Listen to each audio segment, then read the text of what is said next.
Tinay mo pa rin hanggang ngayon. Sa pagpapa... Yung bread lang! May explanation yun! Ano yan? Give 3 Bible verse na kabisado mo. Ako ba muna? Tawa mga guilty. Ako muna. Sige ka muna. Sino ba? Ayun mo, sige.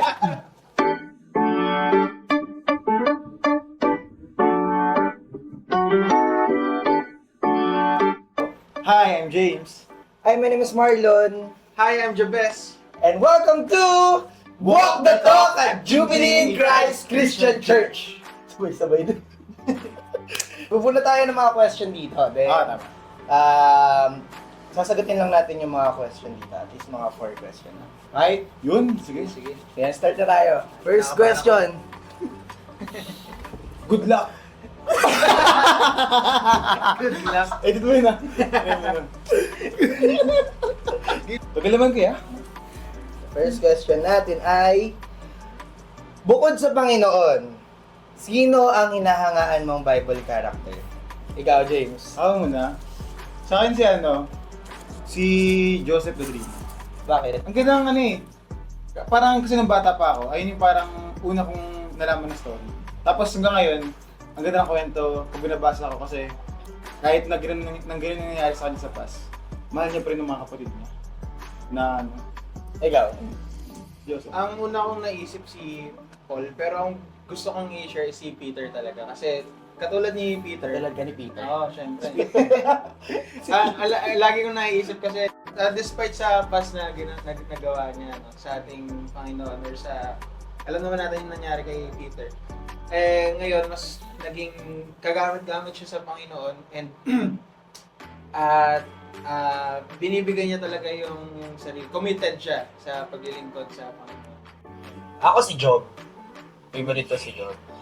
Ewan ko, sa lahat ng Bible characters, hanggang ako kay Job. Kasi di ba ang daming nangyari sa kanya. Balong, kung ano-ano mga skin diseases. Namatay yung pamilya niya. Nawala lahat ng kayamanan niya. As in, naging hubad lang siya sa Panginoon. Pero isa sa tumatak sa akin, sinabi ni Job doon yung pinanganak akong hubad, mamamatay akong hubad. Parang, tapos ang sabi niya doon, blessed be the name of the Lord. Ganda nun, diba? Parang, kahit duman ka sa kahit na anong pagsubok, still, kaya mo pa rin bang sabihin, James, blessed be the name of the Lord. So, siguro ngayon, sa state ko ngayon, sa akin na. State ko ngayon na. Fully grace. Okay, sige, next question. Next question. Ay, ka ba muna? Sige. Baka maburot yung kulay yung yellow Joke lang. Lalasa ko na lang. Sige. Ano ang promise ni Lord ang pinanghahawakan mo ngayon? Kami na yung best. Unang pumasok sa isip ko yung sinabi ni Jesus na I will be with you with all your days. Sa Iggy. Kasi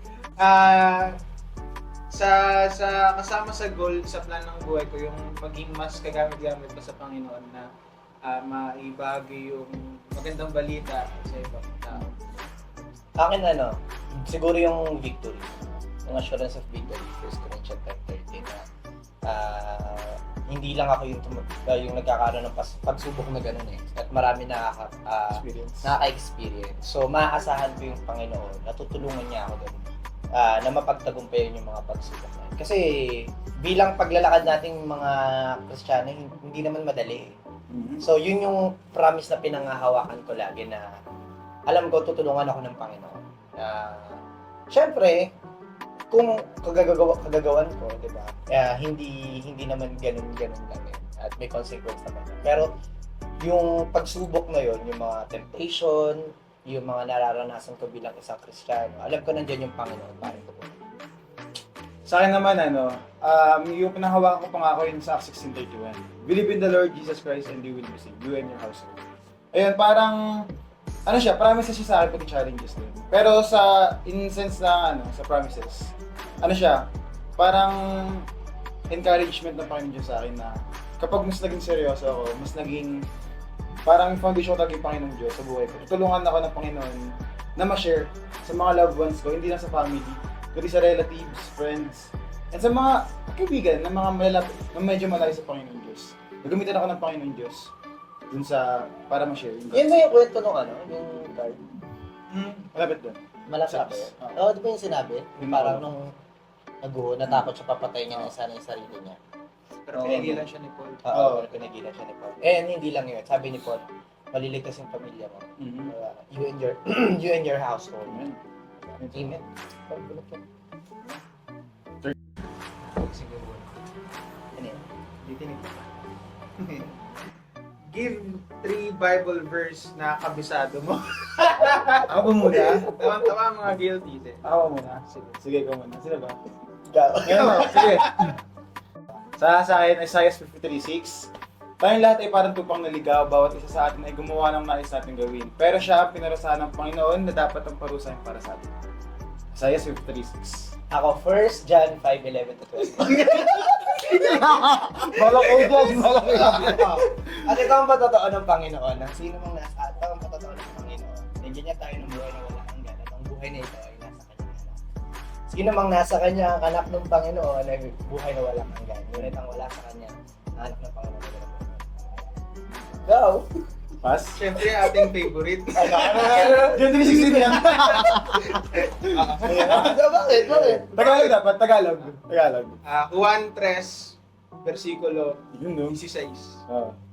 Sapagkat gayon na lamang ang pag-ibig ng Diyos sa sanlibutan at kanyang binigay ang kanyang ay sa isang anak. At ng sino mang maniwala sa kanya, bibigyan ng buhay na walang hanggan.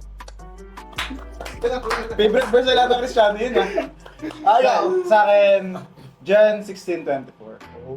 Hanggang ngayon wala pa kayong hinihiling sa kanya. Sa pangalan ko, humingi kayo at kayo tatanggap kung malubos ang inyong katilakan. Ako. Proverbs. Sabi na Nape-pressure tayo. Yeah. Gawin na. Proverbs 3:5 to 6, di ba? Tagalog nga. Tagalog nga. Hindi siya alam Ay, kung hindi. Kaya Proverbs eh. Hindi. Yeah. Trust in the Lord with all your heart and lean not on your own understanding. Amen. In all your ways, acknowledge Him and He will make your path straight. Yung kakashare ko lang ng verse isang araw. Sige. Proverbs 31:25. Ano yan? Seryoso? Seryoso pre. Bukat natin yung Bible? Bukat natin? Iniisip ko ngayon tuloy ano yung Bible next sa sasabihin. Sige. Ano, nakaka-pressure. Wala pre. Kaya mo yan ba? Sige, iba na lang pre. Wala na! Ganun. Genesis 1:1. Sige, pwede. Sige. In the beginning, God created the heaven and earth. Yun. Kaya Last. John 15:17. Ito ang utos ko sa inyo, magmahalan kayo.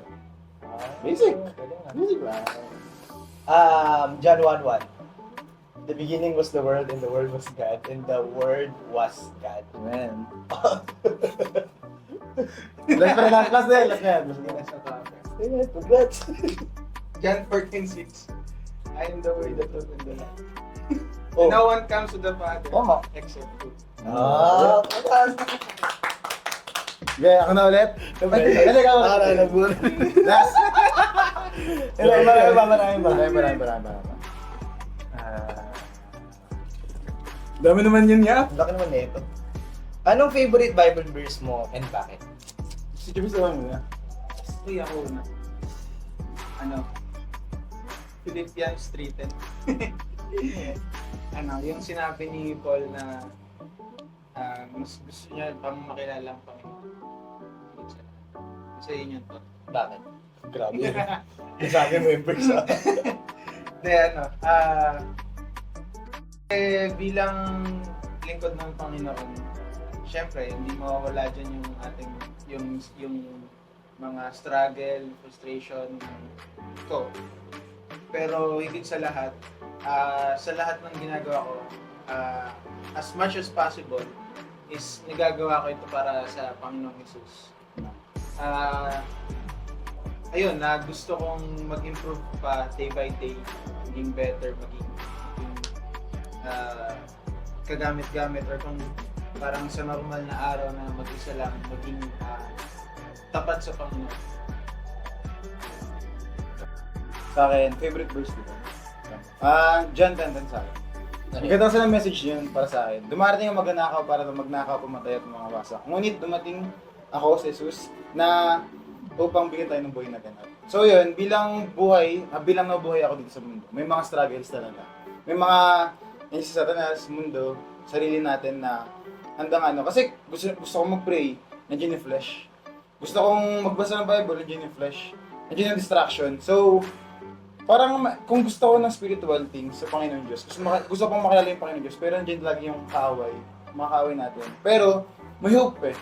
Ngunit dumating ako upang bigyan kayo ng buhay na ganap. So, yun yung pinangahawakan ko na, meron akong hope, meron akong Panginoon Diyos na tutulong ako sa sitwasyon ko na nararanasan ngayon. Alam ko yung Panginoon Diyos is nandito sa akin.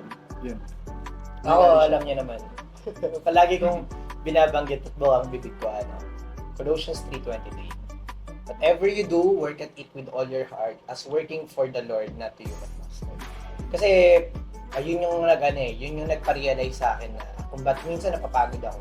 Dahil pala ginagawa ko yun sa mga tao para lang sa sarili ko. Napapili ako. Pero nung naisip ko na gawin ko dapat pala ginagawa ko talaga lahat para sa Panginoon. Lahat ng mga bagay na meron ako ngayon, gusto ko ibigay sa Panginoon. Yun yung nakapagpa-realize sa akin at nakapag-mulat sa akin na yung mga ginagawa ko, pag ginagawa ko para sa Panginoon, hindi yan walang kabuluhan. Meron at merong kabuluhan. Kaya laking pasasalamat ko na mas naintindihan ko yung sinabi niya. Diba? Natutunan ako. Natutunan. Ulit. Paalala. Uy, dalawa yan. Ano unforgettable memories mo sa church? Tanong kay Marlon. Siguro ang unforgettable memories ko sa church, yung dumating ako sa church. Kasi past belief, di ba? Siguro nung isa sa mga unforgettable ko talaga yung ako na lang naiwan dun sa mga kaibigan ko. Kasi hindi ko alam kung dediretso pa ako mag-church or hindi na. Kaya umupo talaga ako nun Naalala ko umupo talaga ako nun sa kanto namin. Iniisip ko, dediretso pa ba ako mag-church or hindi? Kasi ikaw na lang mag-isa eh. Oo, kasi wala na mga kaibigan ko eh. Kasi nga, pinunta ko lang naman dito dati ng sa church para mag-enjoy. Pero na-realize ko, hindi na lang pala yun yung pinunta ko dito. Kundi yung Panginoon. Dami yan. Dami, pre. Alam niyo naman yun. Pre. Isa sa pinaka pumasok sa isip ko, yung mga embarrassing moments. Ano na yun? Halimbawa yun sa Yung laptop church rin mukha mo. anniversary. Yung mukha mo sa laptop. Ay, oo, pwede rin. Joke lang. Forget na memory na yun. Di ba rin yung sa church anniversary na nag-joke ako sa ginawa kong poem, performance sa mga bata. Tapos sabi ko sa kanila, huwag kayo mag-joke So ako yung nag-joke. Ayun din anniversary. Anniversary yun. Anniversary. Pero that time, parang nagkamali ako. Parang manhid ako sa hiya. Ewan ko kung dahil kasi feel at home na talaga ako sa church na to. Family ko yung church na to. So parang yung bang napahiyang feeling, parang wala sa akin Gusto ko lang, sige tuloy. Or sige, bawi tayo sa susunod. Pero syempre, hindi ako makukontento sa pagkakamali na yun. Dapat sa susunod, mas better. Sa susunod, mas better ng kamali ulit. Hanggang sa, syempre, hindi ko na perfect yung mga gagawin ko. Pero, yun nga, yung sabi mo sa verse mo kanina, dapat na yung pinakamahalagang elemento sa lahat ng ginagawa ko, sa church o hindi sa church, is dapat para sa Panginoon. Hindi sa mga tao. So, siguro, nung oras na yun, hindi ganun ka-fully yung pag-commit ko sa ginagawa ko yun, kaya mali. Pero, gusto ko pa maging mas maayos para sa Panginoon. Sa akin sa praise team, alam ko nakita ko na sa inyo yun, yung parang 2 months per week na practice natin. Training pa lang ako nun. Tawag provisionary. Ganun, parang 2 months, basta per week, naputot yung gitara. Yung gusto yung gitara talaga. Alam ko si James As in, nakaputo ng gitara. Legit, yung pinaka... Rib bass na yun. Pati yung bass yung mga pala strings. Grabe, parang ayos sa akin ng gitara, parang gano'n. Pero syempre gusto ko Kaya ayun nga, gusto ko mag-gitara, kaso nga lang, parang na-feel ko din parang ayos sa akin ng gitara. Kasi nga, as in, na every practice natin, pre, alam niyo yun na, Pre. sabi sa, May mga naiinis na nga. Oo, pre. Parang ngayon ako paggamitan ng gitara nun kasi nga lagi na ako putol. Pero, thank God ngayon, syempre, goods na. Nakakontrol ko na yung yung kamay ko talaga. Para si James. Pero ito, last question, guys. Ano yung pinagpapasalamat niyo sa Panginoon? Ikaw? Nagpapasalamat ako sa Panginoon. Pinagpapasalamat ko sa Panginoon is yung everyday kong nafe-feel at nadarama yung grasya niya. Kasi applied yun sa sa pamilya ko, kay Papa na pinapaalalanan ako sa mga pinabasa ko, sa mga naririnig ko, na sure ako at alam kong kinakausap ako ng Banal na Espiritu, pinapaalalanan kahit nagkasala, kahit kung anong maggawa ko, is nandiyan ang Panginoon para ako i-lift up ulit sa pagkakadapa ko. And sa inyo, sa mga pamilya ko dito sa church, sa iba kong mahal sa buhay na nararamdaman ko at alam kong mararamdaman, hindi mawala yung grasya ng Panginoon sa akin. Kasi, halimbawa, sa career ko, di talaga ako sure.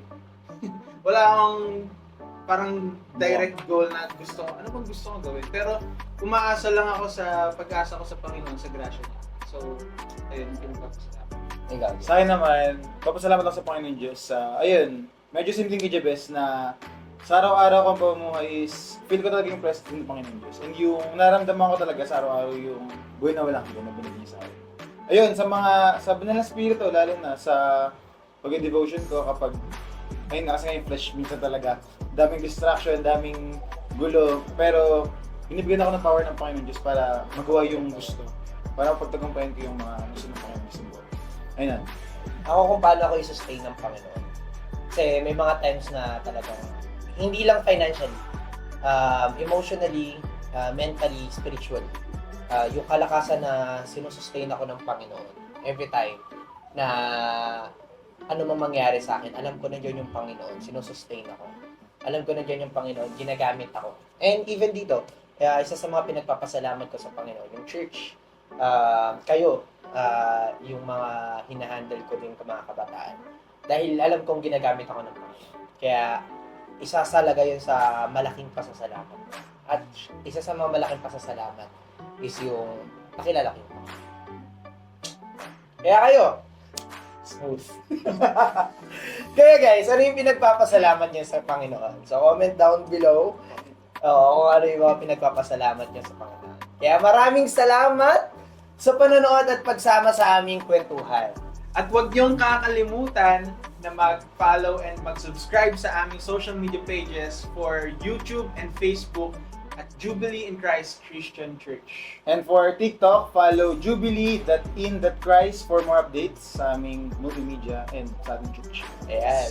See you ulit mga kapatid sa aming Walk the Talk at Jubilee in Christ Christian Church. Woo! Bye-bye!